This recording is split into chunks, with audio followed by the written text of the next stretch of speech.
Bonjour à tous. Aujourd'hui, j'aimerais prendre le temps de partager un passage de Genèse qui est vraiment fondamental pour la marche chrétienne, pour la foi, pour les promesses que nous avons en Christ. C'est le passage de Genèse 12 qui est connu aussi sur le nom de Parasha Lech-Lecha. C'est ici que Abraham rentre dans son appel, si on veut.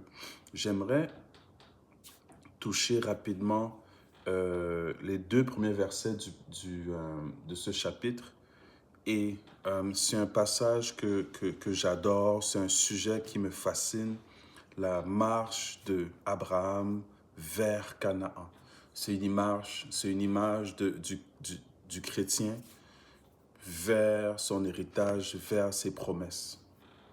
Et on va y aller directement. Je vais commencer avec, oui, on est dans Genèse 12, versets 1 à 3.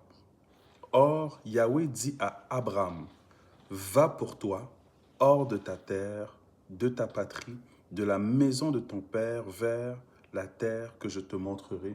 Je te ferai devenir une grande nation et je te bénirai. Je rendrai ton nom grand et tu seras une bénédiction.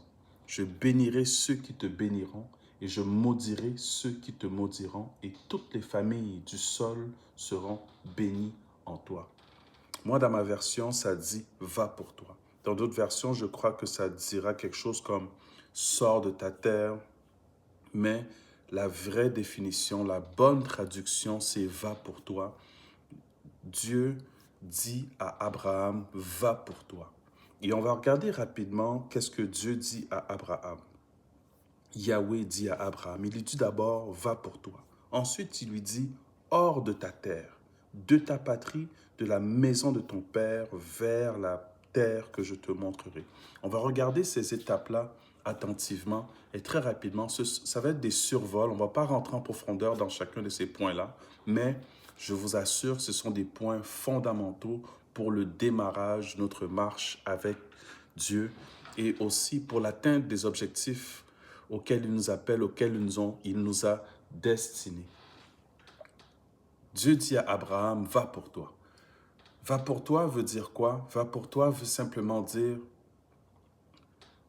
par le chemin que Dieu t'appelle, c'est là-bas que tu vas trouver ta destinée, c'est là-bas que tu vas trouver ta vraie identité. En fait, c'est là-bas que tu deviendras celui que Dieu connaît. Parce que présentement, tu es perdu, tu es en Égypte, tu es en exil, tu ne te connais pas, mais toi qui es Abraham, parce qu'avant Abraham, il s'appelait Abraham, tu deviendras Abraham. Donc, le chemin vers Canaan te fera te trouver. Va pour toi.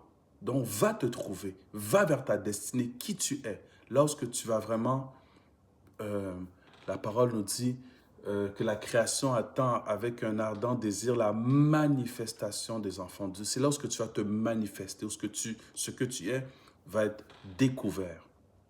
Donc, va pour toi. Ça commence là. Ensuite, de quelle manière est-ce que tu vas pour toi? Mais premièrement, tu vas hors de ta terre. Et on peut le lire d'abord littéralement. Hors de ta terre veut dire quoi? Sors de Charan, sors de Mésopotamie. C'est là où ce que Abraham plutôt, parce que c'est son nom à ce moment-là, Abraham est. Mais il faut aussi regarder cette portion-là de manière spirituelle. Et vous allez comprendre pourquoi. Parce qu'on ne peut pas lire seulement ce texte littéralement. On perd le sens et on ne comprend pas profondément ce que Dieu veut de la part d'Abraham ou ce que Dieu veut de nous. Hors de ta terre, ce que ça veut aussi dire, sors de la dimension terrestre. Je t'appelle à une dimension terrestre. Sors de ta réalité terrestre. En fait, surpasse-toi. À part d'être un homme de la terre, je veux aussi que tu sois un homme du ciel. Donc, sors de ta réalité terrestre, deviens un homme spirituel, hors de ta terre, hors de la réalité terrestre, hors du matériel, pour devenir un homme spirituel qui s'attache aux choses spirituelles. Et vous verrez comment cela se confirme au fur et à mesure. Dieu dira ensuite, hors de ta patrie. La patrie, c'est ton pays, c'est d'où tu viens. Et qu'est-ce qu'il y a dans ton pays? Il y a ta culture, il y a tes traditions. Dieu dit aussi à Abraham, quitte tes traditions, quitte ta culture. Je veux te montrer En fait, détache-toi de ta culture. Détache-toi de tes traditions. Détache-toi de tout ce que ton environnement, ta société t'a apprise. Hors de ça aussi. Et c'est évident parce que ici, à Charan, Abraham n'est plus où ce qu'il est né. Parce qu'il est né à Ur de Chaldée, si on se souvient bien, terre de naissance, on le voit plus haut au verset 28 du chapitre 11. Abraham était né en Ur en Chaldée. Donc, il est déjà hors de sa patrie. Mais pourquoi est-ce que Dieu dit hors de ta patrie si lui, il est déjà sorti et il est à Charan? Parce que Dieu fait allusion ici à autre chose. Il parle de, il faut que tu sortes toi-même, donc il faut que ça sorte de toi, hors de, hors de ta patrie, hors de tout l'héritage. Pierre va dire, Pierre va faire référence que Dieu nous a rachetés de la vaine manière de vivre qu'on a hérité de nos pères. C'est aussi à ça que Dieu fait référence ici. Et vous verrez que ça se confirme davantage à la prochaine étape. Dieu va dire, hors de la maison de ton père. Le père d'Abraham est déjà décédé.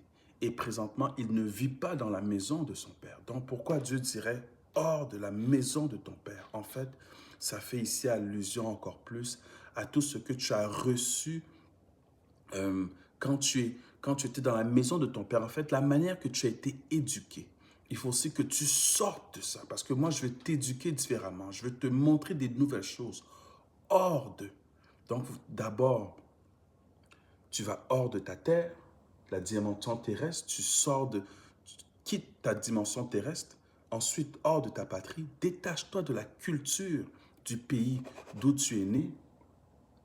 Ensuite, maison de ton père, détache-toi aussi plutôt de la manière que tes parents t'ont éduqué. Ici, de manière subtile, mais de manière fondamentale, Dieu nous parle de la repentance par excellence. La repentance ne fait pas seulement allusion au péché. Non, non, non. La repentance fait surtout allusion à la manière de vivre que tu avais avant. Tout ça est à remettre en question. Tout ça est à reviser. Et c'est ça la conversion par excellence. Tu quittes Abraham et tu deviens Abraham. Parce que là, tu as une pensée terrestre. Tu n'as plus plutôt une pensée terrestre. Tu as désiré une pensée céleste. Tu n'es plus attaché à tes traditions, à ta société. Et surtout, ce que tes parents t'ont éduqué, de la manière dont tes parents t'ont éduqué, tu t'es détaché de cela pour être éduqué d'une nouvelle manière. Parce qu'on ne peut pas mettre des choses nouvelles dans un vase qui est plein. Alors, tu dois te vider de toutes ces choses-là. Et qu'est-ce qui arrivera maintenant si tu fais toutes ces étapes qui sont au chapitre 1? Eh bien, je te ferai devenir ce que tu dois devenir. Une grande nation, je te bénirai, ton nom deviendra grand, beaucoup de nations sortiront de toi et les familles de la terre seront bénies en toi. Tu deviendras bénédiction, je te bénirai et tu deviendras bénédiction. C'est ce qui ressortira si tu passes par ces étapes-là. Et la marche d'Abraham pour devenir Abraham, c'est ce que nous voyons. Et si Dieu le permet, nous le verrons aussi. Il y a tellement de choses à dire. Mais suivez la page et vous verrez comment j'illustrerai, je montrerai ces étapes que Abraham a suivies pour devenir Abraham. Et ça pourra aussi t'aider, toi, à sortir, à quitter d'où tu es présentement pour aller dans la terre promise, dans ton Canaan, vers ton héritage, selon où ce que Dieu t'a appelé. Soyez bénis, je vous souhaite une excellente journée. Au revoir.